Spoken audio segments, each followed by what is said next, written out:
अधिकारी, डॉक्टर, जहां पर ये करते थे, बिल्डर, सिक्योरिटी एजेंसी, हमारे विधायक नरेंद्र मेहता जी के साथ में मेरी विस्तृत चर्चा हुई है।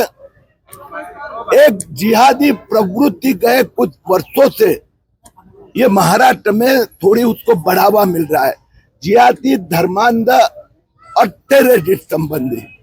यहाँ पर जो दूसरा सिक्योरिटी गार्ड था, एक जो मिश्रा जी है, गंभीर है उनकी परिस्थिति, लेकिन इम्प्रूवमेंट की ओर है, सर्जरी हुई है, कभी वो शुद्धि में आए नहीं है।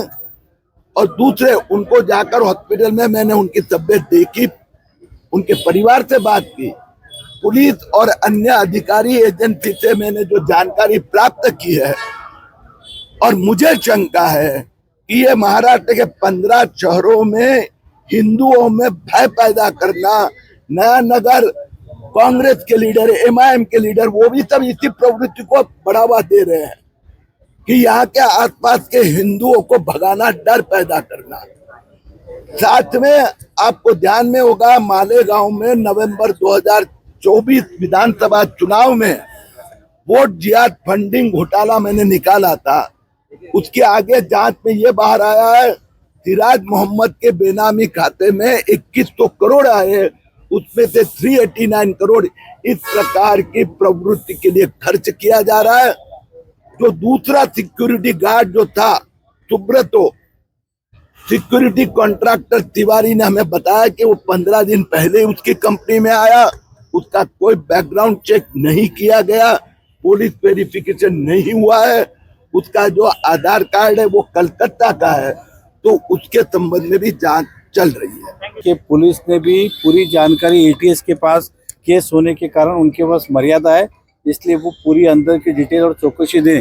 लेकिन अगर एटीएस इन्वॉल्व हुआ है तो आपने इतने सारे हादसे देखे, कई सारे मर्डर भी पहले हुए, लेकिन एटीएस कभी इन्वॉल्व नहीं है। जब एटीएस इन्वॉल्व हुआ है तो स्वाभाविक है, और वो भी 24 घंटे के अंदर, तो उनके पास पक्का क्लू होगा। और मुझे लगता है इसके तार कहीं और जुड़े होंगे, ऐसा प्राइमा फेसी मुझे लगता है, लेकिन ये भी बोलना बहुत जल्दी होगा, लेकिन जो भी होगा ढूंढ निकालेंगे। सर हिंदी में घटना क्या हुई एक्चुअल मुझे पता ही नहीं है।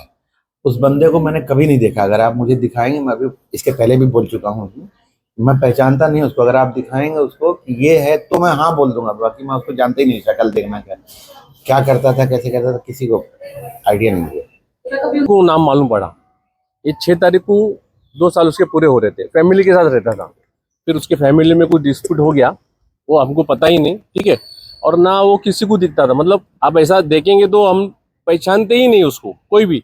और यही संडे के दिन कमेटी के लोगों ने जो लोगों का एग्रीमेंट एक्सपायर होता है तो उसको भी बुलाए थे, और वो छोड़ के जाने वाला था।